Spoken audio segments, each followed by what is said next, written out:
So yesterday, we'll Home start Office off revoking here. We'll your- start off here. Yesterday, I got ambush journalismed by Channel 4. We're going to start our story and our journey with that moment. This is right after the Abdul Al-Sayed press scrum. Shots fired by Representative Haley Stevens, who just called out Abdul Al-Sayed for campaigning with Hasan Piker. I do think some of this stuff makes people uncomfortable. Frankly, it makes me uncomfortable. Okay. I mean, what can I say to that, man? I just like, I like that their closing message is literally, no, this is, I'm going to be honest with you. This is exactly what happened with Zohran Mamdani. Okay. This is exactly what happened with Zohran Mamdani. They're trying to tank it for the general. And if they can't tank Abdul for the general, they're just trying to take out like, you know, a surrogate, like a media person, right? This is the AIPAC dive bomb, as I like to call it. Where if you guys recall, when Andrew Cuomo first tested this out and it failed spectacularly for him, I had two different mindsets on this, where my initial assessment was why me? I'm a random dude. Nobody knows who I am. You idiot. The people who know me are already voting for Zohran, and the people that don't know me don't care that you're bringing me up as like a prescient point. And the people that know me and don't like me are never voting for Zohran anyway. So what's really interesting about this is that was a failure. And then it was tried again in this exact race, as a matter of fact. It was tried by Mallory McMorrow. And when she did it, her campaign fell apart. This was a turning point for this race. It was a sleepy, although still a very nationally significant race, it was a sleepy race initially until the national media came down hard on the race after everybody consolidated around the Hasan and Abdul campaign. The media started making these attack ads. All of a sudden, it turned into a whole ordeal. And in the aftermath of that, Abdul went from third place to first place pretty much overnight. Diana DeGette attempted to do this every single race that we have been a part of.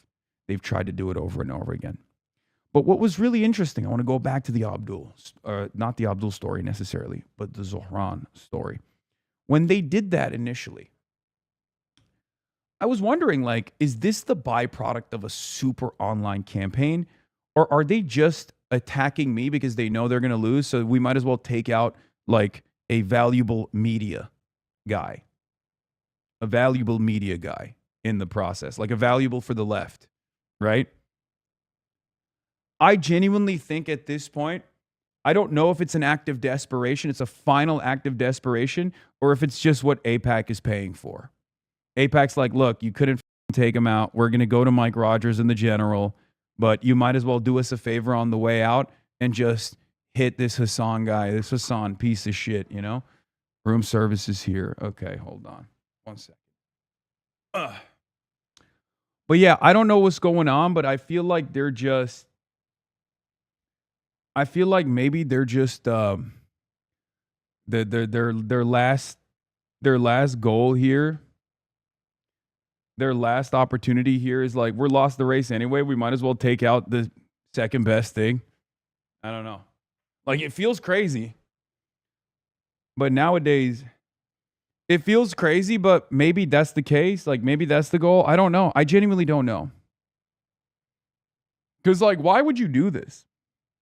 Why would you do this when it's been a failure every time? Why would you do this on the last day? What is happening? My family is so crazy. Stop calling me. Oh my God, what is happening? Yeah, I guess maybe it's a panic call. Who knows? Is Jonathan Greenbald? He's pulling the strings here as white whale. I don't know. You know, we'll see. We'll see what's up. We'll see what happens. Hopefully, inshallah, good things. If there's any justice in the world, it will be. All right, so probably not a good thing for Haley Stevens' campaign that the pub that she actually did a campaign event at came out and was like, we're really sorry we hosted Haley Stevens. We do not fuck with her at all. When Pucks was approached for Book's event, we were told it would be a private women's dem event. Pucks was never advised that Haley Stevens would be connected with this event. We are heartbroken as we pride ourselves on being not only queer-friendly space, but also advocated and continue to call for a free Palestine. We do not endorse Haley Stevens. You want to hear something crazier than that? This pub, Pucks Tap House Grill, is literally next door to like the Democratic Party headquarters or something, like their local headquarters, which makes it even more insane. So like this is literally the safest place for Haley Stevens to throw an event together in that locality, and yet they were like, we are so sorry. Like this is something that I would expect an area like a pub or something like that for me. Oh, Grand Rapids. Yeah. This is something that I would expect like a place to do when I do a campaign event there. You know what I mean? They're like, whoa, we didn't know this guy's a dangerous terrorist or whatever who's doing it. But it's crazy to me that the local DNC headquarter equivalent is next door to this pub, this grill. And it's wild that they were like, we're so sorry that we went with this corporate Democrat AIPAC shill. What a time to be alive, folks. I think people are not aware of what's going on. I listened to the New York Times Daily to, punish myself, as you guys know. I listen to the New York Times Daily to basically punish myself all the time. And this morning was no different. This time, they were talking about Haley Stevens versus Abdul El-Sayed. What does that say about the party? That's the primary that's taking place today if you were stuck under a rock. And one of the incredible revelations that took place was, all the excitement in Abdul's direction, all this stuff, right? They're talking about it. And then they finally get to Haley Stevens' door knockers and they're like, electability, right? The Haley Stevens canvassers literally turned around and told the New York Times reporter that they don't like that she's getting so much AIPAC money. And the only reason why they're doing it is because they still believe that they still believe in the electability argument. It's over. It's so over. I couldn't believe it. I could not believe it. They literally were like, we're not excited about her. We're excited about Abdul. But it's clear that she's the more electable candidate, I guess. But yeah, Haley, Skolton, and their closer is literally Hasan is a communist. He's dangerous. He's an asshole, piece of shit. Hate him. He's a creepy guy. Please vote for me. Don't vote for Hasan Piker. I don't know. I guess that's their argument. Their argument is like, please don't vote for Hasan Piker. And people are like, who's Hasan Piker? Okay, I won't vote for Hasan Piker. But yeah, from Ferndale, Oakland County, Progressive Town, Good Morning America. People are here trying to get a balanced set of interviews, and they literally can't find a Stevens voter to put in. Haley Stevens represents Ferndale in Congress. They've had 400 people voted so far on election day across 2 precincts polling locations so far. Yeah. I just don't. I mean, look at this. At a Haley Stevens event in Traverse City, when the former Senator Debbie Stabenow was tasked with the role of attack dog, she described Twitch streamer and El-Sayed supporter Hasan Piker as probably the biggest anti-Semite in the media. The jab barely registered with the attendees. Yeah, people who know Hasan don't agree with the depictions, and most people have no idea who he is. It's such a terminally online bad focus by the consultant and campaign staff giving Stevens advice. It's actually so strange. Is the entire consultant staff, are they all are they all weirdo Twitter heads that came from the Lib and Learn podcast or something? Because these aren't necessarily big communities, right? These aren't necessarily large audiences, but I guess the only people that watch them, all 35 work for every campaign so far. Is that what it is? Because this kind of shit is so insanely out of touch. I don't understand it. I'm giving free ball at this point. You're only helping me when you do this. You're only helping me, you idiots. Why are you burning social and political capital attacking a Twitch streamer? You don't understand. In this day and age, when a person in a position of power lowers themselves to the realm of Twitch streamers, the average person doesn't respond positively to that. It would be the equivalent of yelling about clavicular. What's Abdul El-Sayed's take on clavicular? Is he pro looks maxing? Is he against? You're talking to 75-year-olds. What the fuck is wrong with you? And it's crazy because it's you're also, not only are you lying about me, but you're lying about me in a way that also doesn't really translate well to an audience. Unless you are not even in all synagogues, right? But a very ultra-Zionist synagogue. You're not going to get the whole Hasan is an anti-Semite. He's the biggest anti-Semite thing to actually bang. At least in my experience, most people don't know who the fuck I am. And the people that know who the I am are either like Fox News watchers or people who get like freaked out from articles that they read at the Jewish Telegraphic Agency, Jewish Insider, and like they word of mouth that they hear from people about the dangers of growing anti-Israel sentiment directed by this guy. But there aren't that many people at your demographic, at your age group that you're trying to target that know who the fuck I am. And the ones that know who the fuck I am that don't like me are already voting for you. They're already voting for you because they are getting it from Hasbara papers. Like, they're not getting this information from anything else. So I just don't understand why, like, we went from the mayoral race to now numerous congressional district races where I became like a big flashpoint. And now officially we're at Senate. We're at the Senate race. And let's be real, in 2028, like, I'll just say it, it's going to be a issue in 2028 in the presidential. I'm just getting you guys ready for it already. Like, one example I will give you is like Roger Stone, right? Roger Stone is a hatchet man. He's been around since the Nixon days. He got Nixon tattooed on his back, right? He works directly with campaigns. He gets paid by campaigns to work with campaigns, right? He's a much more notorious figure. And if you thought a way to attack Donald Trump would be to say like, oh, Donald Trump is hanging out with Roger Stone, this is crazy, how dare you? That would be a stupid line of attack. That would be a stupid line of attack against Trump. There's a million things you can yell about with Trump, right? Like, think, I'm using boomer terminology that your stupid campaigns can maybe comprehend. I'm using shit that boomers care about, like Richard Nixon and Roger Stone. I'm trying to analogize this more adequately for your stupid boomer brain to comprehend. Putting me at the forefront of your attack ads is not going to work. You are a idiot. You are paying idiots. You look extremely out of touch. You look extremely online. I can't believe a 35-year-old Twitch streamer has to literally tell you this, but you are stupid for doing this. I'm not saying this out of self-preservation. As a matter of fact, keep it coming because it's literally good for me, okay? This has direct downstream positive consequences for me because your politics are repulsive. People hate what you represent. So when, as a toxic establishment Democrat figure, you come down and say, this guy, this young guy, relatively young, 35, I'm getting up there, but this relatively young guy who's dynamic, who's very clearly activating the youth, who's driving youth turnout, who's getting people excited to go out and door knock in a Senate primary of all things during the midterms, right? Not even the general election, not even the presidential election. We're talking about a Senate primary, okay? That is unheard of for so many people. So when you look at a person like that and you say, this guy's my op, you aren't going to win any favors, okay? No one is going to understand what you're trying to do. No one is going to look at that and go, wow, like, this guy's a real danger, man. This guy's real crazy.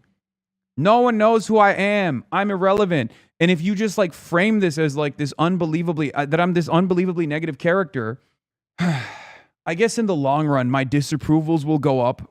Obviously, on the Republican side, they are maxed out pretty much at this point. On the Democrat side, there will be a significant chunk of disapproval as well. And I guess that's the point. They can't take out Abdul, so they have to do everything in their power to make sure that, like, I don't do what I've been doing again and again and again. The problem for all of you is that I'm a psycho, okay? I'm an unbelievably stubborn person. So if you think this is going to discourage me, you're wrong. I'm super hard-headed, okay? So it doesn't work. And all you will have done in the process is put me in front of more people. And all it will take to fix that would be for any of these electeds to come out and be like, no, that's my guy. Shut the fuck up. You guys are lying about him. Now, we're not going to do that while the elections are happening, okay? But that's not a tough thing to solve, okay? That's not a tough thing to solve. I'll be the sin eater, okay? I'll be the sin eater. Not many want to be in the crosshairs like this. I don't give a shit, okay? I have my moral convictions and I'm unbelievably stubborn and I've always been steadfast. So go ahead, make me the sin eater of every campaign. I'll tank it. I'll tank it. What a stupid way. What a stupid way to run elections. I can't believe it, dude. I have some progressive Bernie crap family members who are really triggered by your suit and stuff, but they still support the campaigns you support. All these negative coverage is probably having an effect on your personal brand, but somehow not the campaigns. Maybe they think you are a necessary evil. Wait, that's all over the place. So the Bernie crats don't like me now because I wear a suit? What the fuck are you talking about? What? They're Bernie crats, and now they don't like me anymore because of the suit? What a strange thing. I mean, look, all I'll say is this. If you're a Bernie crat, if you're an actual progressive, if you like any of these candidacies, AOC, Zoran Mamdani, Bernie Sanders, Ilhan Omar, Rashida Tlaib, Abdul Al-Sayed, Cori Bush, Chris Rabb, but you still turn around and you're like, but f- that Hasan guy, you're a idiot, okay? You've been duped. It's fine, but you're a idiot nonetheless. That's all I'll say. Someone has to anchor this movement to a certain degree. We have to light a fire. We have to, galvanize. We have to embolden. We have to harden our support. Someone has to do the agitative propaganda. And that person who sticks their head out, that person is always going to get punished. So it's up to you to look at that punishment and say, I know what this is. This is bullshit. I know what this guy believes. Or it's up to you to say, no, I'm actually a dumb sheep moron who saw all of the negative coverage and got duped by it. Okay, well, next time you'll get duped for another candidate too. Anyway, be smarter. Do you like the policies? Do you like the campaign? Do you like the vision? Do you like the movement? When have our enemies ever let us get away scot-free? Why would power ever concede without demand or struggle? Power never concedes without struggle. And a part of that struggle is going to be attack ads. A part of that struggle is going to be disparaging people who are effective communicators of this movement. That's part of the reason why, for example, when Francesca Hong is getting yelled at because she's like, I think Thanksgiving is not the best or whatever, I let that brush past me. I'm like, who gives a what is she going to do for people in Wisconsin? That's what I care about. Don't get duped by the opposition. Okay? Talking big shit for a Mayo tie. This is a very important tie for me. A Hasanabi head, Native American Hasanabi head made this for me. And I'm going to read you guys the actual, the symbolism of the tie, because this is a Thunderbird. Okay? This was indigenous beadwork made by a Hasanabi head. I got this in Wisconsin. Okay? And I want to read to you guys the symbolism of it, because this is a Thunderbird. Thunderbirds are supposed to be protective, and it's in Palestine colors, obviously, because of the dual struggle and the similarities between Native Americans and also Palestinians, who obviously are currently experiencing genocide. And there were some more details I wanted to read, but let me see. And the feather is also very important. Hold on. Let me pull this up real quick. One second. Nope, that's not the right one.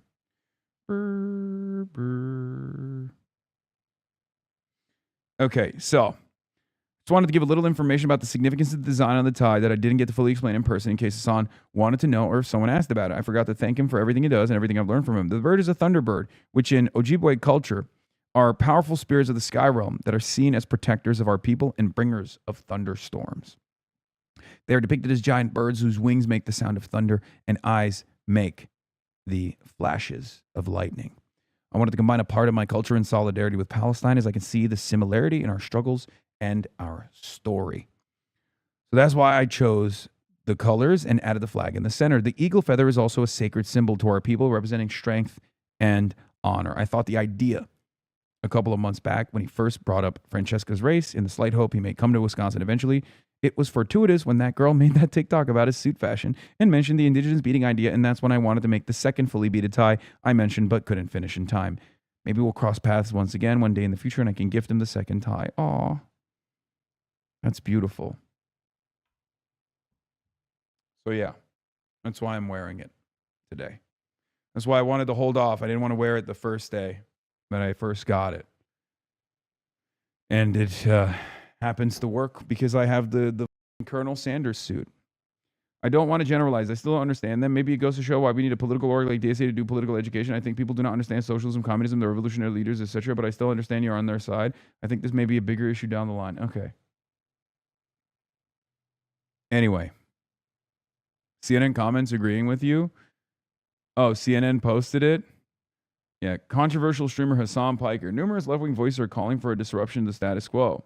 Why should we listen to what man who said America deserved 9/11? He gets all the privilege, blah, blah, blah. There is genuinely an alarming anti-Semitism rising. Oh, God. Hasan actually does an effective job of shepherding young, disaffected men from that pipeline, which will scapegoat Jewish people. Oh, shit. Never mind. Cooked. The establishment of the party needs to understand that status quo is not the way to go anymore. Progressives need to understand that the base of the party doesn't just consist of them. The base is very much minorities, yes. Moderate suburban voters as it is. Progressive voters, if you can't pick up a strong amount of those three types of voters, you will lose. Okay, that's not wrong. Lots of liberal tears in here, assuming that anti-Zionism is anti-Semitism, playing directly into the narrative the big Yahoo and Likud are spreading, tying the idea that criticizing Israel is criticizing and demonizing Jews. Haley Stevens' final message to her staff. When are you going to wear your Jeb Bush tie? Soon. But we got to win it. We got to wear a winner's tie today and not a loser's tie. You're so popular, you're becoming a meme on Insta. Oh, yeah, I saw this. James Carville and John Fetterman have confirmed they will leave the Democratic Party if Hasan Piker continues to help progressives candidates win. Oh, no, steak too juicy, lobster too buttery. Anyway, so this was crazy from yesterday.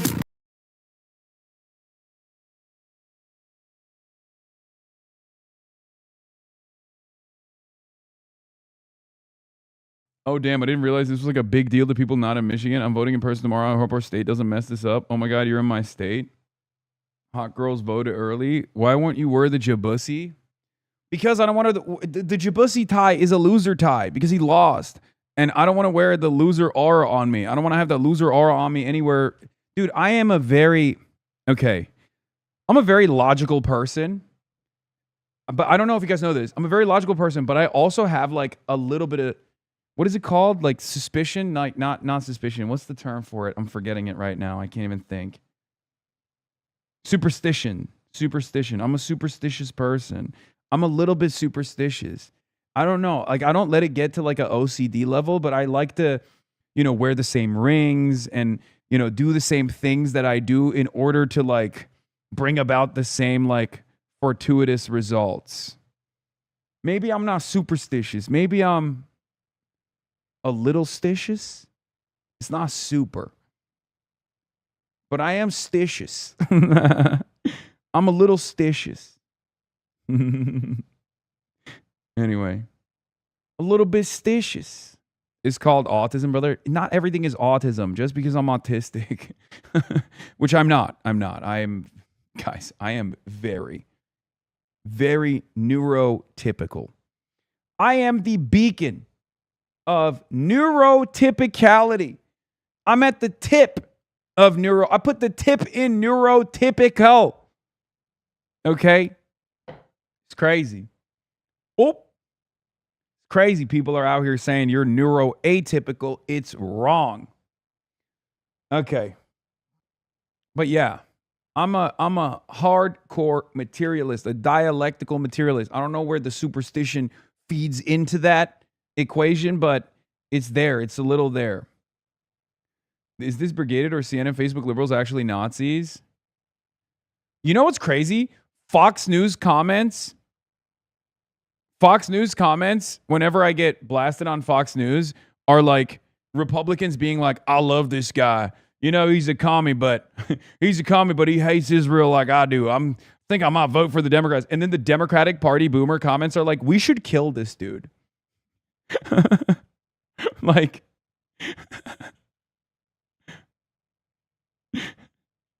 We should kill him. He sucks. What is happening? Every time there's like a Fox News Facebook post, the comments are like, I've never voted for a Democrat, but if they're going to be the America First Party, I might do it.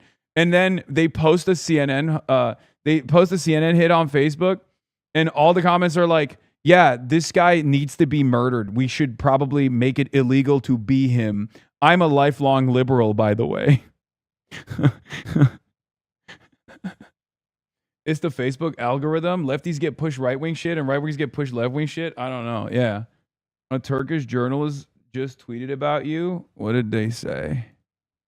Dude, what the my ass looks in this first frame, it looks like my ass is like it looks photoshopped. Is that what my ass looks like?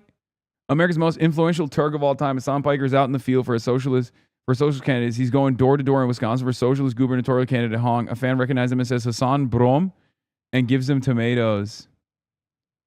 Hasan Brom. That couldn't get translated appropriately. And gives him tomatoes from his garden. Hasan abi starts going to the market too. Hasan abi pazar gezmeye de başlar. Dude, what the I look like I got the Trump ass. Anyway, Uncle Jank says he would support Ro Khanna. Jank will be a power supporter for Ro Khanna in 2028.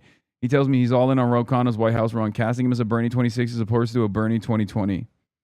Young Turks founder and Just Democrats co-founder told Playbook he's Bernie 2016 as opposed to Bernie 2020. Economic populism is the single most popular thing in the country, and that's what Ro represents. So for me, it's a no-brainer. Yeah, I mean he likes Ro. Yes, I mean I like Ro too, but this doesn't say he is choosing Ro over AOC or vice versa. You know what I mean? Anyway. This was so funny. Oh yeah, this was hilarious. Based Chad America lover one hand politics asks Hasan abi why he hates America so much and almost gets removed from rally. Mason with Free the Press. Just want to say, why do you hate America, bro? You got me. Yeah. No. Oh my God, you about to. We almost got dude. Destroyed. I like that though. You got security on you. What's good? I love your videos, man. That was so funny. They almost took out a true patriot. They almost took out a true goddamn patriot for speaking the truth. For real though, don't do what Mason did. Good to meet you, Josh. He's me? I think in these crowds, I could literally say I'm anything, and most people will know I'm around. Dog, I made a Turby Derby joke in the Wisconsin rally, and the entire room laughed. There were 1,400 people in that auditorium, and I made a Turby Derby call out in a rally in Milwaukee, Wisconsin. And everybody in the room laughed at that. Do you understand how insane that is? Not you, Hasan. They were talking to chat. Oh, yeah, don't do that. Yes, don't do that in the real world to me, chat. That might not work out well for you because I obviously know Mason. Mao's at the pool party. They got Mao's at the pool party.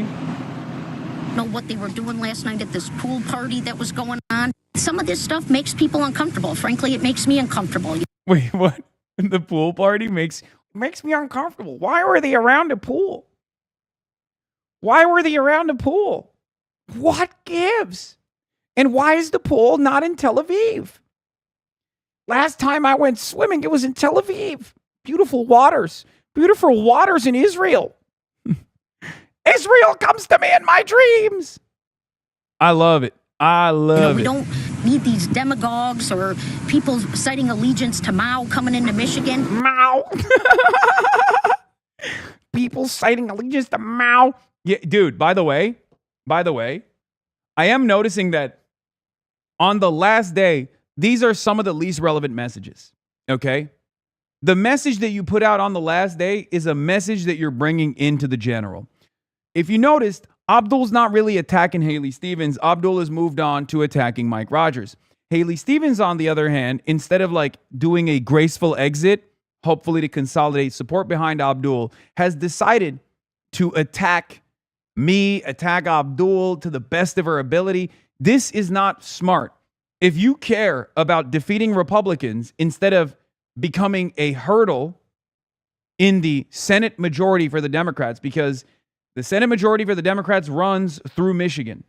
Okay? If you care about defeating Republicans, you shouldn't do stuff like this. Okay?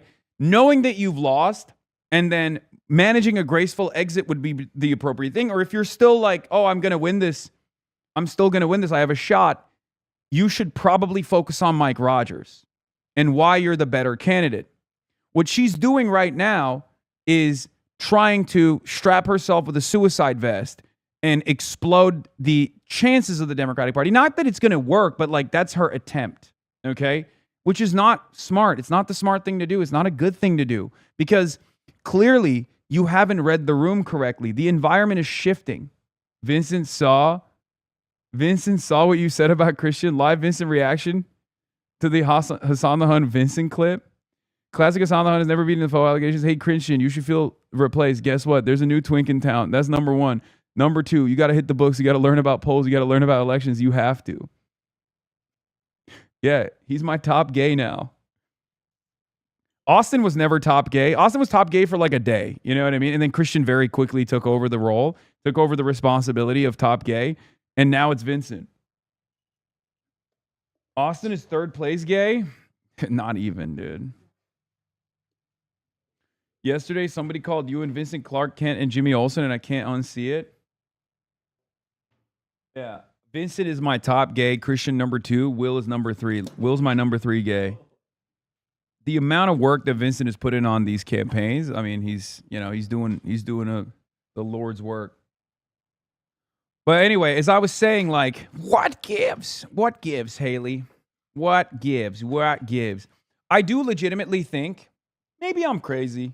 Maybe my brain has been like fundamentally rewired, because no normal human being is ever the recipient of like this steady a line of attack.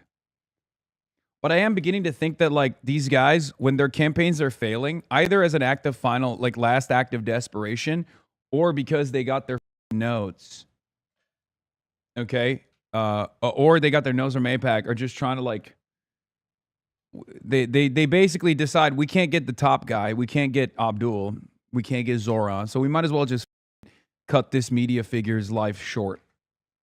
You know? Like, what is this? Mao? What are you talking about? Why are you on Fox News doing Fox News talking points? Like, I'm not a Maoist, dumbass. What's wrong with you? Anyway, it's fine. Sam Piker regularly argues that accusations of anti-Semitism against him are baseless. No one can point to specific examples. Well, here's the latest example. On a stream over the weekend, Sam Piker claimed that Israel was responsible for a recent migration crisis in Ceuta, Spain, spreading a conspiracy theory that has gone viral online in recent days. But then he went further and claimed that Israel was looking at the protocols of the Elder Zion to make the conspiracy theories come true. The protocols of fabricated anti-Semitic texts that has fueled persecution of Jews over a century. Yeah, I'm saying that as a joke, dumbass. I'm not saying that that's real. Okay? I'm saying that Israel leans into anti-Semitic conspiracy theories and like literally makes people believe them, as in the implication is that they're fake and dangerous. Whatever, who gives a yeah, sure, dude. Yeah, I'm a firm and committed believer in this now. Assholes. Show us the replies, please. No, they always shut off the replies. Anyway, it was a Richie Torres alum that started the pool party attack. Nothing says I'm in it for the people of Michigan, like spending your last days. You know what's really funny about this stuff? I mean, first of all, this guy's the VP of SKDK, which literally, I'm pretty sure does contract work for Israel now. Right? Didn't they get hired? Am I crazy? SKDK is the one that hired all of the Biden administration genocidaires, right? SKDK is the PR firm that hired all of the press pool from the Pentagon that were prominent genocidaires in the Biden administration.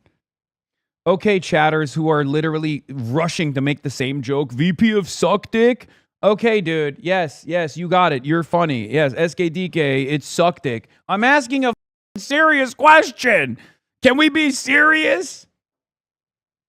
Jesus Christ. Duh, SKDK! It means suck dick, dude. Yeah, very funny, dude. Oh my God. No one had ever thought about that.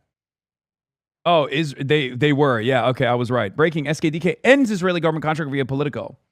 They did. So SKDK went and hired all of the former Biden era PR people, publicists, and they were literally doing a contract for Israel, which they dropped, I guess. You raised this like this, big bro? No, I didn't. Take some accountability. Take some goddamn accountability for once in your lives. Okay, legalize comedy. Oh, because the letters could also stand for suck dick, lemefeao. I've worked with people from SKDK and never thought of that joke, Lamau. Oh my God. Guys, lock in. Please. It's primary day. It's election day. The cussy guy telling us to be serious? Yes, we do both. We do both around these parts. I'm trying to have a serious conversation. We're talking about genocide errors. These Michigan venue apologized for hosting a Stevens event? Yes, I know. I am aware. Fox News urgent news. Mao influencer Hasan declares fund illegal and vows to eliminate it in radical leftist policy. Real and true. Real news alert. Real and true news alert. Is there a free USB-C? Because I need to charge my phone. Is all of it? Oh, that's at 57? Damn.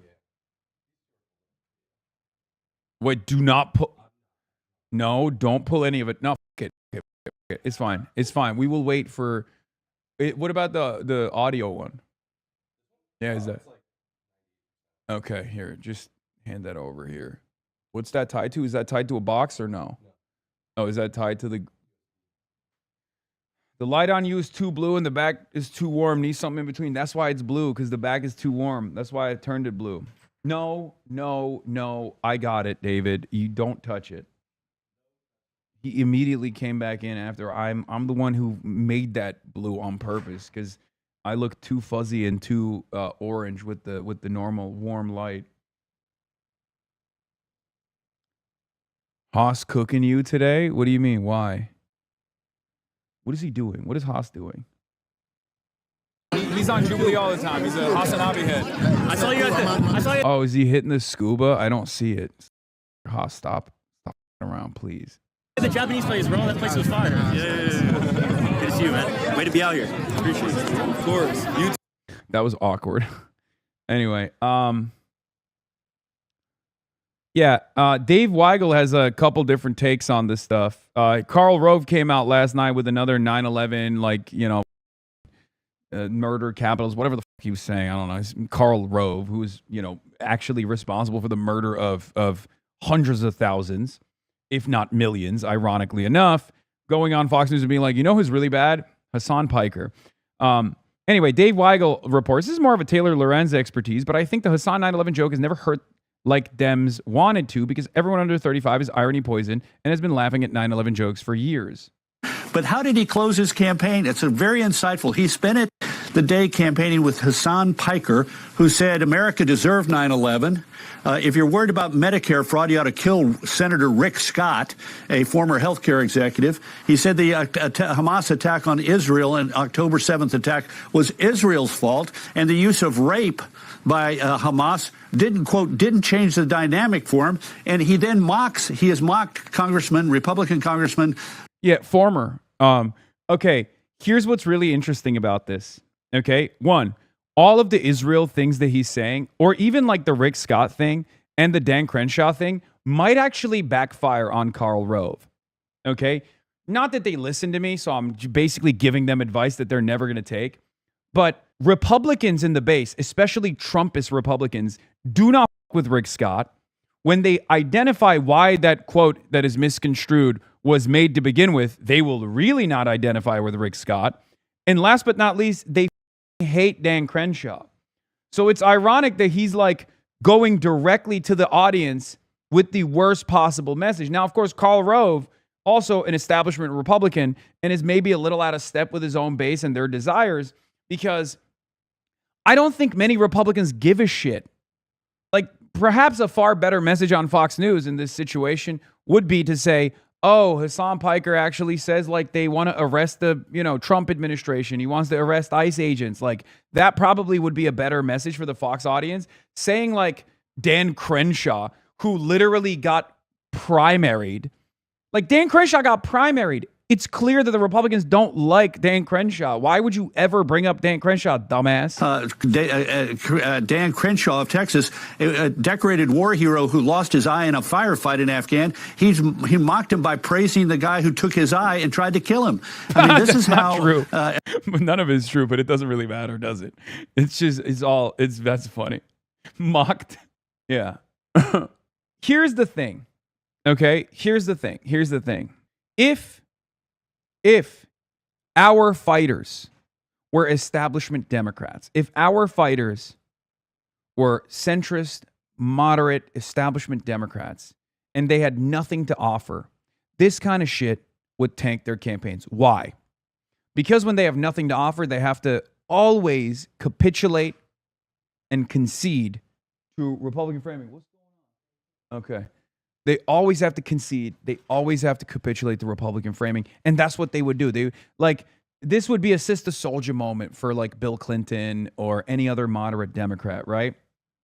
But for someone like Abdul or for someone like Francesca Hong, for all of these other people, they have real policies. So if they are offering something to the voters and they're talking about healthcare, they're talking about poverty in this country, and the Republican opposition's only line of attack is, oh, you're hanging out with a Twitch streamer who's like really f***ed up, you're gonna look silly. You're gonna look stupid.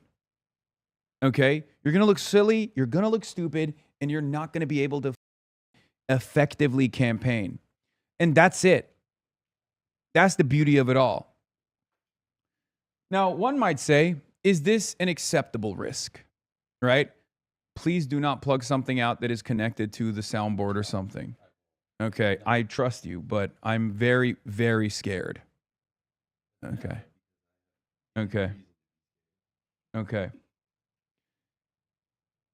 So, is it better if Abdul never, had a controversial stream? What? Well, okay. All right, that's fine. If Abdul was never linking up with a controversial streamer, well, in the primaries, it wouldn't be better. Right? In the primaries, it wouldn't necessarily be better. Would it be better in the general for him? Probably. Right? But, and there's a big but here. There's a big but here. My big but. We're at level 3 Hype Train, by the way, ladies and gentlemen. The People's Broadcasting Service, Piker Broadcasting Service, is sponsored by you, the people, for you, the people. If your only method, if you like the commentary, if you want to support the show, if you want to support independent media, the only way and the most effective way that you can do that is by subscribing. A voluntary subscription goes a long way for $6 or for free with a Twitch Prime. At level 20 Hype Train, post a new meat photo. That is probably not going to happen. But at level 10 Hype Train, we will carry the flame, as you guys already know. But in any case, this opens up a line of attack, but here is the positive. You can present me as a villain all day, every day, but at the end of the day, I'm not associated with the campaign. Okay? I'm a random Twitch streamer. So when you consistently turn around and say, oh, dude, this guy's a radical, this guy is bad, all you're doing is making me look bad to your geriatric audience and maybe to the liberals who also are tuning into this frequency because they think it's an appropriate line of attack against left insurgent candidates, whatever, right? Every moment that you waste time attacking me is a moment that you're not attacking Abdul. So in that regard, it's actually somewhat good for Abdul because I'll be the punching bag, okay? For the voters, it's very difficult. Like, even if I go and rally with Abdul, it still doesn't matter. You know what I mean? It still doesn't matter. Even if I went out and rallied with Abdul and they're like, this guy who went on a rally is a Twitch streamer, most voters are going to be like, I don't care. What is the advocacy? What is the policies that he wants to advance? Because at the end of the day, even if Abdul was saying the things that I had said, right? Even if Abdul had said, like, something that could be misconstrued, that could be weaponized against him. And I'm sure there will be stuff that they'll find from like his 2018 run when he was running for governor. He was a little bit more woke, a little bit more aggro back then. Ultimately, all he needs to do is this. None of this matters. Donald Trump is currently president, and there is a real crisis of affordability. People are struggling to make ends meet. People are struggling to put food on their table. People are struggling to pay for their groceries. People are struggling to pay for their electricity bill that keeps increasing over and over again. That's it. That's it. Like, even if it wasn't me, because right now I'm being used as a surrogate, right? I'm being used as a surrogate in the same way that I was used as a surrogate with Zoran, in the same way that I was used as a surrogate with Melat, with all these other campaigns where they attack me to attack the candidacies. Okay? But even if I didn't exist and they had something that they could like hit him on directly or these candidates on directly, all they need to do is turn around and say, this is silly. Who cares? What I care about is improving your lives. What I care about is improving your material conditions. What I care about is fighting back against this established corporate oligopoly. And of course, when we fight back against that, they will yell about us, they will lie about us, they will smear us, as they have done so for plenty of other people in the past, like Bernie Sanders. It's because they are terrified of your voice being heard, your voice being expressed through your vote for me, Abdul El-Sayed. Okay? I am here to be your servant, not the servant of corporations, and certainly not the servant of foreign nations. That's all you need to do. That's it. Anyway, Dave Weigel also, aside from like the 9/11 comments that they're, trying to beef up here, shots fired by Representative Haley Stevens, who just called out Abdul El-Sayed for campaigning with Hasan Piker. I do think some of this stuff makes people uncomfortable. Frankly, it makes me uncomfortable.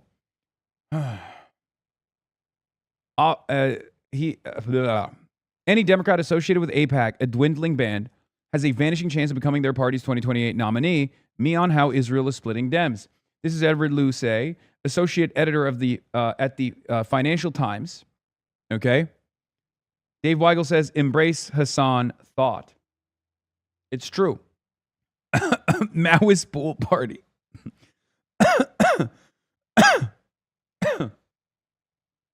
That's got to be a new username after what gives. Stick it to him. Yeah. If the America Deserve 9/11 guy campaigning with Zoran didn't work in New York City, that shit ain't going to work anywhere. Yeah, of course not.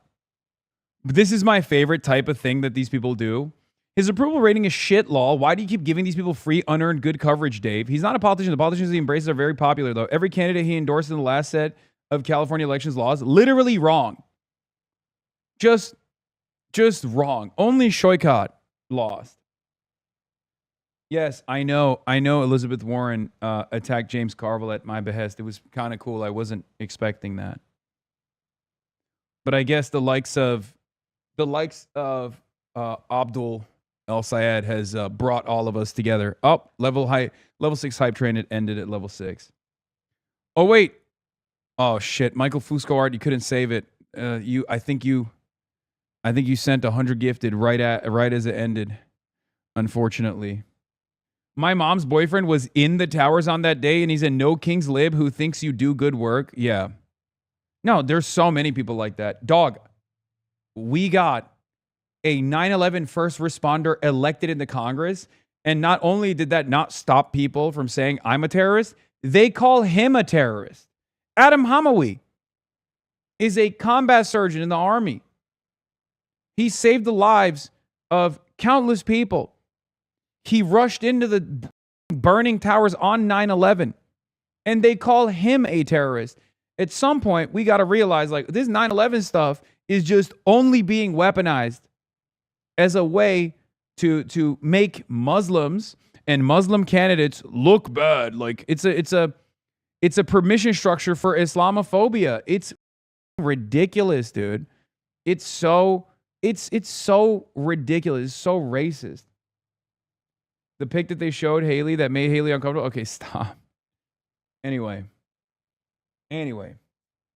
What is this? Lol at this photo of Barry Weiss in Sun Valley with Sheryl Sandberg, who's toting a copy of John Fetterman's book, Lean In Gals. Oh, that's awesome. Unfettered.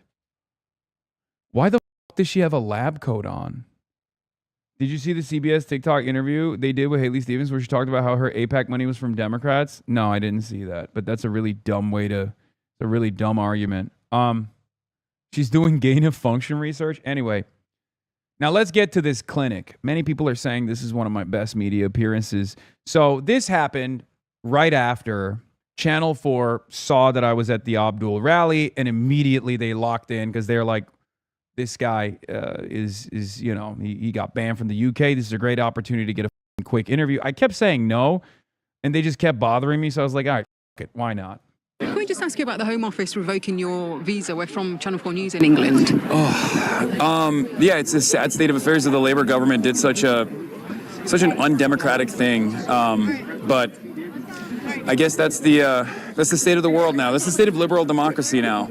I didn't have a problem going into the country under Tory leadership, which, clearly I'm at bigger odds with. They've said that your presence in the UK wouldn't be conducive to the public good. Do you think that could harm Abdul al-Said's campaign being associated with you? No, I don't think so. Will it put off some voters?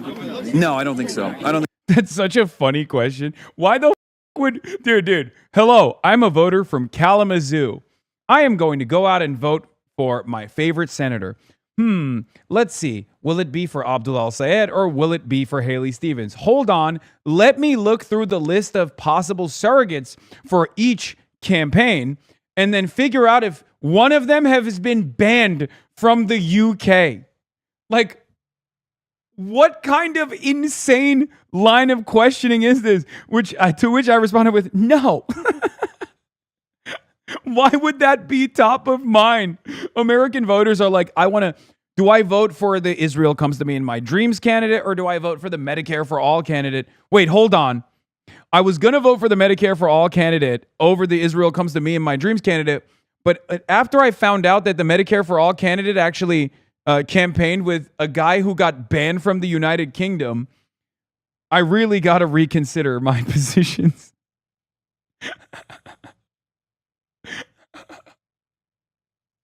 Yeah, you lost Abdul, the British geezer voter base. Yeah, guy who's like, day in the life of a Brexit geezer. Wake up in the morning, have a jelly deal, have a go, look at my two favorite Senate candidacies in the Democratic Party. Hopefully neither of them have campaigned with someone who's been banned from the homeland. Yeah, he has. I was going to vote for this bloke who likes Medicare for all, and now I'm reconsidering. I think so. The overwhelming majority of the Western world, I think, recognizes that what Israel is doing is a genocide. I think the media is now playing catch-up at this point, but for the most part, the people are pretty united on this issue. And no matter how hard governments move in the direction of repression, you can't really hide from the truth, and you can't really hide from the shame either. So, it's a setback, it's a hurdle, it's a real shame as well, especially considering that, I personally thought the UK was a bastion of liberal democracy, that these values like freedom of expression were values that especially the Labour government would be committed to. Hopefully there will be some attitude shifts happening with Burnham. The government says it is committed to those values, but it says that your presence, you threaten those values. You're not conducive to the public good because of some of your rhetoric. Yeah, of course the government is going to say that. They're not going to be like, yeah, we hate free speech now, but were they really committed to it with the pensioners that they arrested for the Palestine action protests that were taking place? I don't think so. I think that was a significant mode of repression from a government that recognizes that they are out of step with the needs of their voters, with the needs of the masses that recognize that Israel is committing a genocide, and the masses that demand a change from their government. That is the fundamental of liberal democracy, something that I believe in, something that I'm fighting for here in the United States of America, as the Trump administration is putting democracy in the crosshairs, and it is a real shame. By the way, that was deliberate. That was deliberate. I brought it back to Trump because everybody in the UK hates Trump, except for like some of the sweatiest losers, with the exception of like Nigel Farage. Everybody in the UK hates Trump, right? So I'm saying like the Labour government is behaving like Trump. That's on purpose. Okay. I hit that line to be like, look, I'm fighting against Trump out here. I'm fighting against Trump's like anti-liberal, illiberal attitudes. And you're over there like, repeating it. It's completely unacceptable. See that exact same mechanism of repression get repeated in a country like the United Kingdom. It's something the country will deny, obviously, the United Kingdom's government. Of course it's going to deny it. Will you apply? Will you apply to go again now that Andy Burnham is in charge? I said that didn't get picked up that well in the mic, but I was like, of course they're going to deny it. They're not going to say they're fascist. They're not going to be like, yeah, we're doing it for fascism, yeah? We having baked beans. Yes, of course. And there's, we're in works. There were a bunch of different conferences that I was supposed to take part in that I had to take part in digitally. Now, in the age of the internet, it is also additionally silly to try to restrict movement in this regard. But I think it was more so a message. It was a message to everybody else that to think twice before they speak out against Israel and against the UK's relationship with Israel, against the United States' relationship with Israel. It's very frustrating, and it also has an additional compounding effect in terms of growing anti-Semitism. Not only is this false association of Zionism and Judaism very harmful for Jews living in the Western world, and it's something that I actually ironically warned about the last time I was in the UK when I spoke at the Oxford Union, which is what I was supposed to do this time as well before I got banned. It's also very harmful for democracy in general. We should not feel comfortable about our governments taking action like this. And what about some British Jews who say they feel uncomfortable that some of the criticism of Israel does tip over into anti-Semitism? Some British Jews say that makes them feel very unsafe. Yeah, no, I totally understand that. Totally understand that. It's something that I oppose. Anti-Semitism is something that I fought back against. It is the canary in the coal mine of fascism. It's completely unacceptable. I'm an anti-fascist. I'm uncompromising on those values. I will always fight back against anti-Semitism as well. The fear can sometimes be very valid. And sometimes I think the fear steps into the territory of defending the nation state of Israel and its actions. I think people are people, countries are countries. I criticize Saudi Arabia vehemently. You're not suggesting the fear isn't real for people who feel the fear? Of course not. Of course not. And I do think that there is a legitimate reason for it as well. I think it's not a secret that anti-Semitism has historically exploded in times of Israel's sieges in Gaza. And this time being the most consequential one, the most violent one, has also led to an increase in anti-Semitism. We believe that is partially born out of this false association between Judaism and Zionism, a false association between the nation state of Israel and Jews living in the Western world, Jews all around the world. We oppose that, and we will continue fighting back against that, no matter what people say. Are some in the Democratic Party, in the establishment, out of touch with how many younger voters especially are feeling about issues like Israel and what's going on in Gaza?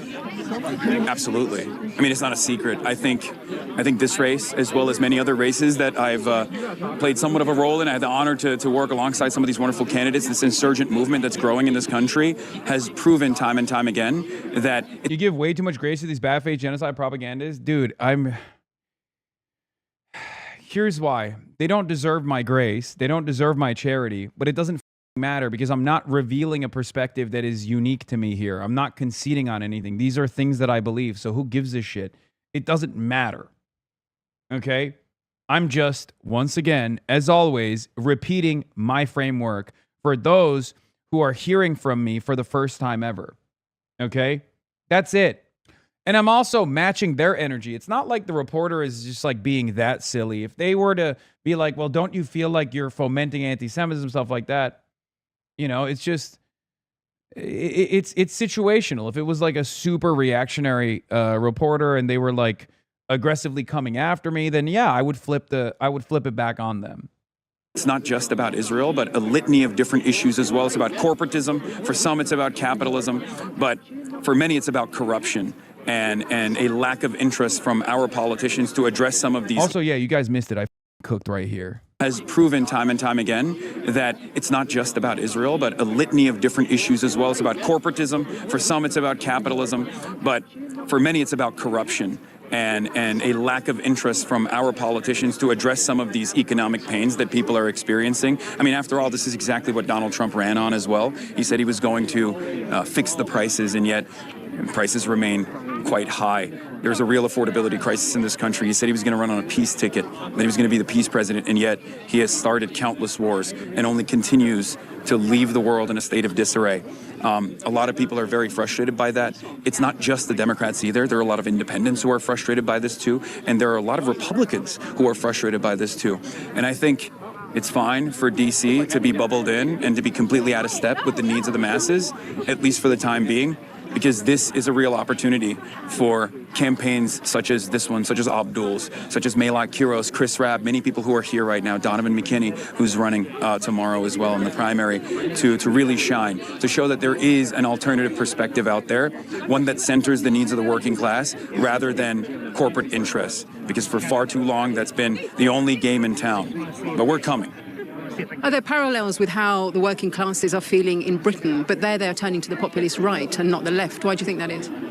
That is an exact parallel that I warned about when Keir Starmer won his race. That was my biggest warning to the British fans that I have, that if Keir Starmer does not overturn years and years of Tory-backed austerity measures, that the populist right was going to continue growing and become a force that the left, the institutional left, could not even fight back against. And I'm afraid that's exactly where we're at. However, at least with the Green Party, there is a little bit of excitement where the base can turn to a functional party that will represent their needs, that will represent a significant significant pushback against the growth of fascism in the UK, whether it be reform or even restore Britain. Including restore Britain and its unholy allegiance with the likes of Elon Musk. Thank you for that. Of course, no problem. That was a clinic. Okay, that was like, I'll take it. That was like Zoran level. Okay, that was Big Z level. Very clear, very concise. Boom, boom, boom, boom, boom. Another social interaction nailed. Blocked entry in the UK because of Israel's political lobby. Let's say it like it is. Have to remember the UK government now decides who can enter the country based on if Israel likes them or not. Would voters in Michigan thinking about Abdul be put off because Hasan was banned from the UK? What kind of question is that? Is Sherman getting blocked from entering the UK, but war criminals are welcome with open arms? Amazing analysis. He's miles ahead of the media in calling out power and demanding political reform. Israel and what's going on in Gaza is such a flagrant cowardice and misinformation that will happily push that Hasan is anti-Semitic, but call what's happening in Gaza a situation. Oopsie doodle, just a little situation over there. Reporter blown away from the away by the most coherent and reasonable political interviewee she has ever encountered. What a change from the dissembling, mealy-mouthed, bought and paid for politicians and political pundits she meets in Britain. You conceded a little too much on anti-Zionism makes Jews feel less scared, though. Dude. That's not the primary concern. The primary concern is the genocide. It's very clear that I'm not saying that like that makes it appropriate to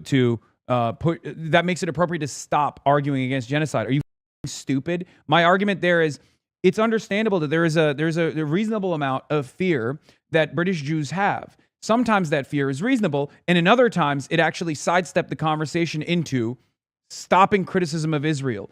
That's what I said. Are you stupid? Do you have shit in your ear? What is this? You were interviewed by the Rolling Stone? Where is...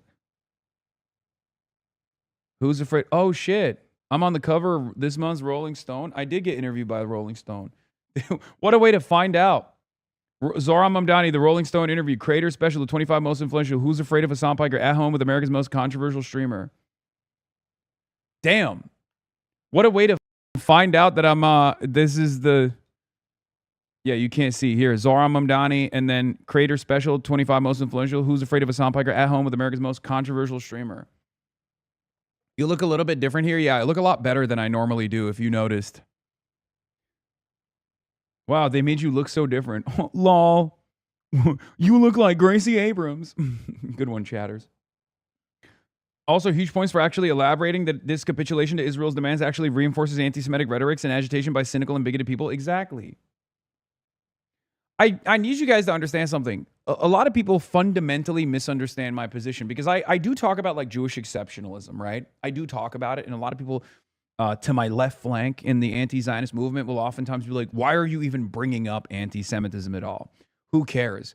Like, even if their argument sometimes is literally, who cares? Even if people are anti-Semitic, genocide is still worse.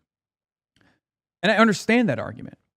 But the reason why I bring up anti-Semitism is not because I'm like paying the piper so that people don't yell at me or whatever the fuck you think is going on. I bring it up because I do care about it. Okay? I care about it. I don't give a fuck if you don't. I do. Okay? That's it. That's it. When it comes down to opposing all forms of bigotry, including anti-Semitism, I will always do it. When it comes down to combating the cynical weaponization of anti-Semitism in an effort to silence anti-genocide voices, I will call it out. Okay? That's it. That's it. So I don't give a shit about your position on this. This is my position. Perhaps you have a different one. It's fine. You have your own platform. You can keep chirping from your own platform. It's not like I'm allowing criticisms of anti-Semitism to get in the way of anti-Israel commentary. I'm never doing that. Okay? Yes, I know Zay Squirrel was ripping into me because the position is basically that anti-Semitism doesn't exist because it's not materialized into actual oppression. It doesn't matter. Okay? It does not fucking matter. It does not matter. There is still an element of historical repression that does not exist for anti-white bigotry. That's the reason why I can always fucking joke around about, you know, cracker or whatever the fuck.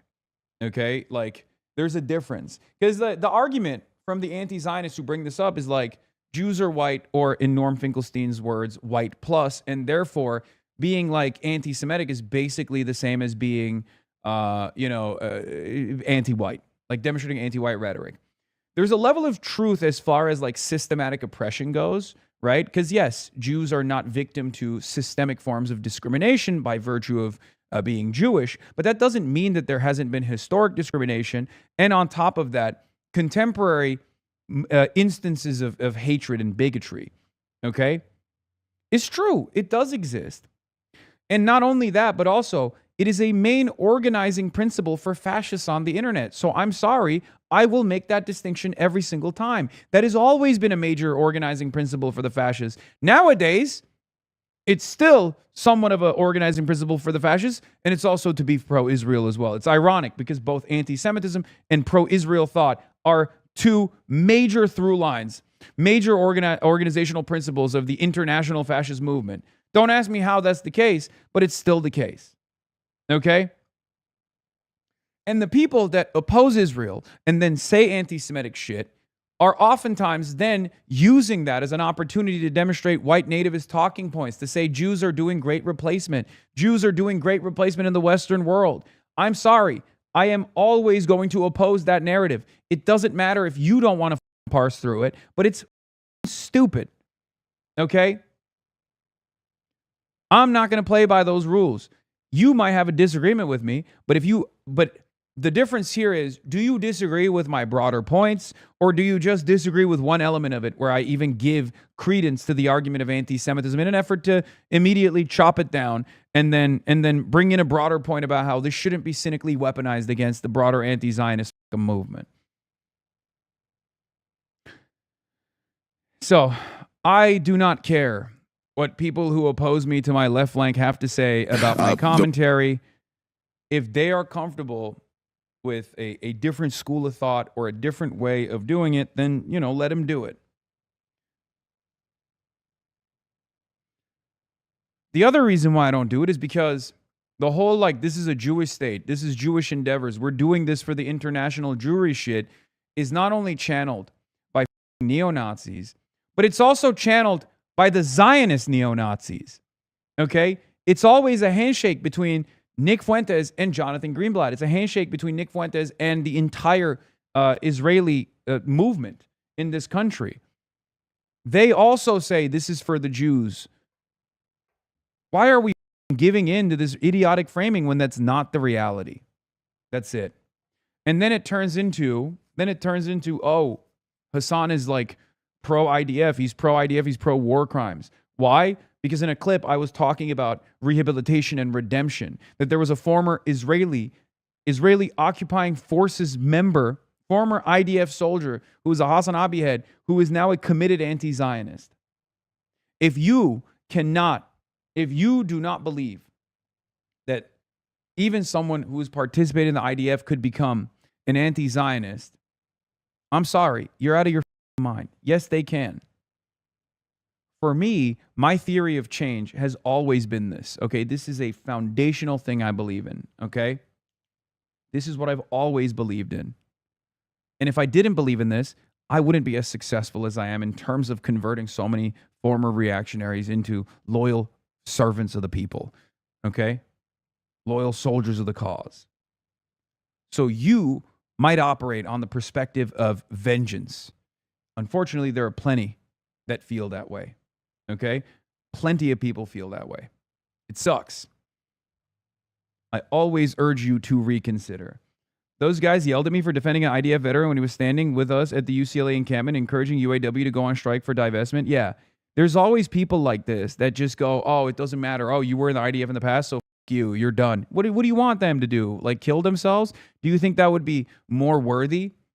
Or do you think that the fact that they are now advocating aggressively against Israel's genocide, advocating against Israel, advocating against Zionism is perhaps a far better way to make up for their past possible crimes? Obviously, there are differences, but to me, Jewish Americans and East Americans occupy similar roles. Neither face structural discrimination from business or the government, but both face significant discrimination from the individuals to a degree that results in violence and hate crimes. You can't say that just for generic white Americans. Yes, there is obviously a difference, but it's also situational. It depends on where you are. Like Norm says, Jews are white plus because he lived in New York his whole life. He lived in Brooklyn his whole life. Obviously, it's a little bit different if you're like in Alabama and you're Jewish. Some will look at you and be philo-Semitic and go, oh my God, you are like God's chosen son.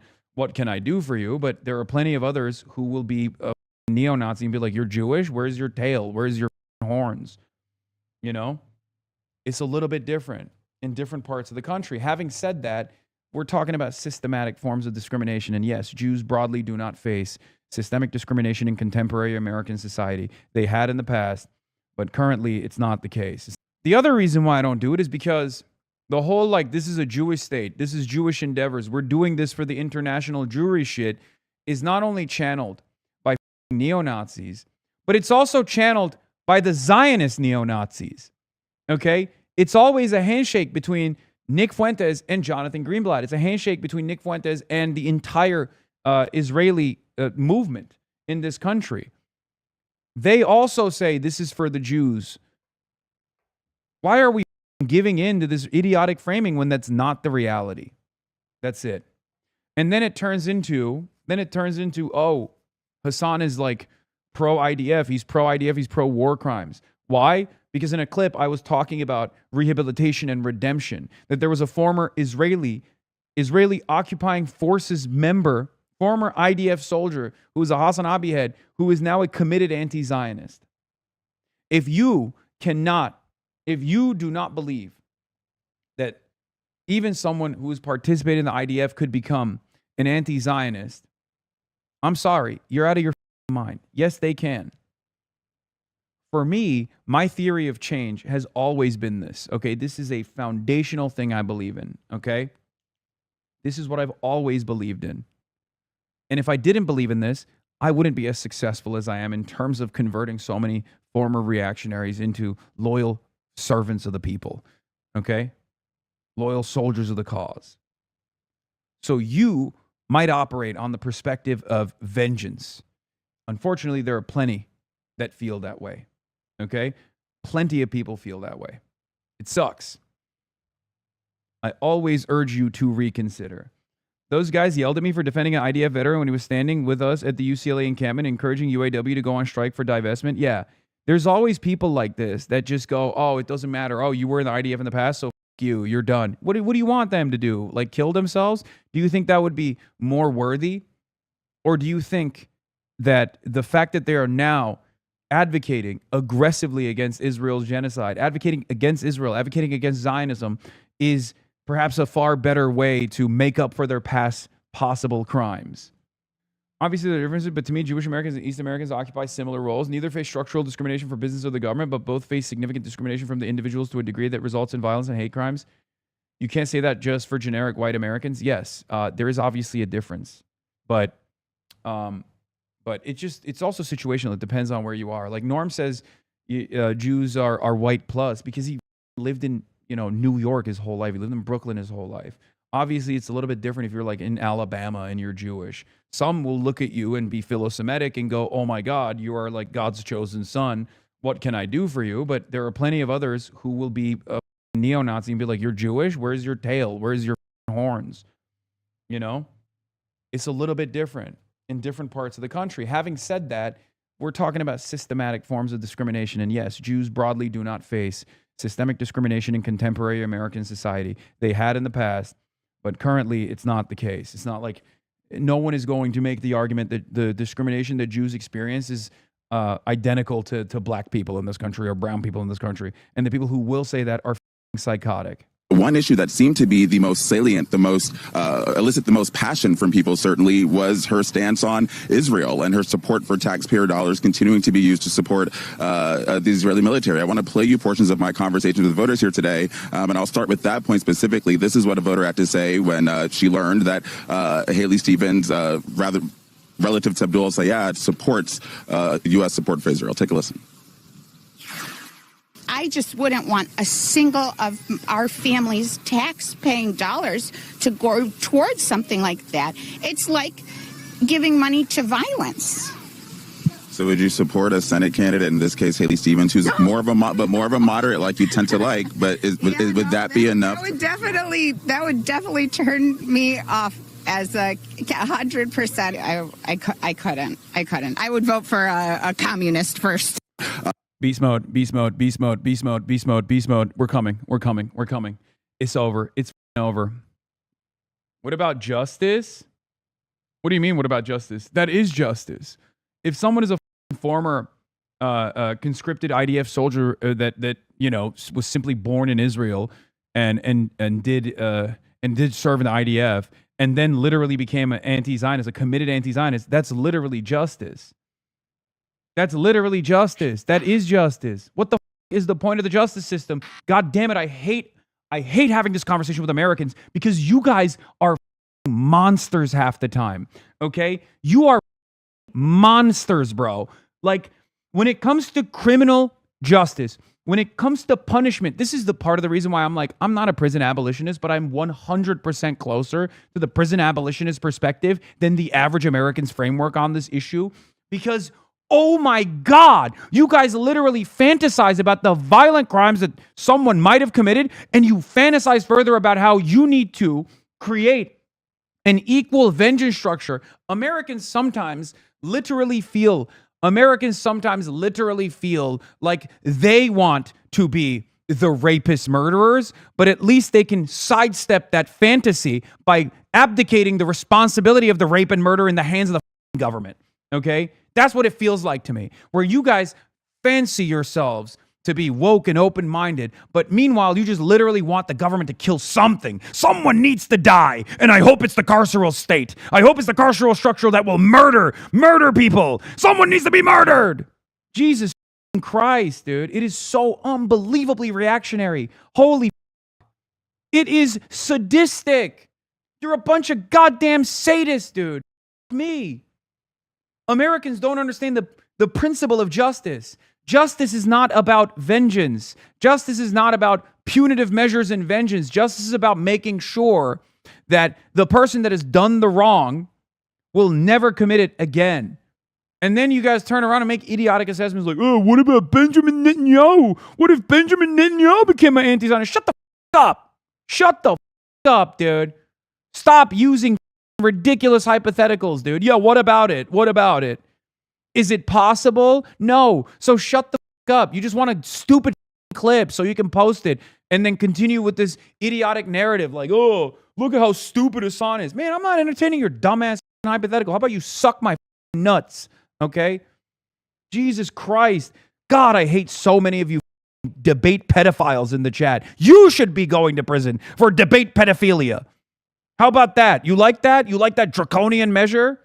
Can't entertain a goddamn unique thought in this stupid community comprised of idiotic monsters who have never entertained a world where rehabilitation is possible. Nope. It's supposed to be a day of glory and excitement. I can't even feel the enthusiasm in this goddamn room because for the last 4 days, I haven't been, as responsive to the chat. So all of you hyenas in here that are actively like vying for my attention have to come out with the most idiotic takes, dude. The most, like, you literally logged on today. You're like, you know what? Anyway, let's continue. Okay. Where the was I? I cut off my family, so it's just me and you now. Okay, good. That's a joke, by the way. Yeah, Hillary Skolton refused to back Abdullah al-Sayed. We're coming for you, Hillary, says Austin Ox. It's really interesting because, apparently she's also, as a campaign surrogate, spending the last day. Baiting honestly does work. Of course it works. Now that rant is going to get clipped out and Fox News is going to be like Hasan Piker calls American monsters. Okay? Not understanding that in the longer timeline, in the longer conversation outside of that clip, I'm saying like, look, I love this country, but sometimes we're so vindictive. But it's fine. That guy got the clip. And if he hadn't gotten that clip, he would have killed himself. He would have purchased the gun and put it in his goddamn mouth and pulled the trigger. So hopefully I was able to stave off that urge for one day. He'll probably do it tomorrow, I saved a life. I'm a hero. Anyway, there's another race going on in St. Louis. Hasan reaction is one of the best ones in the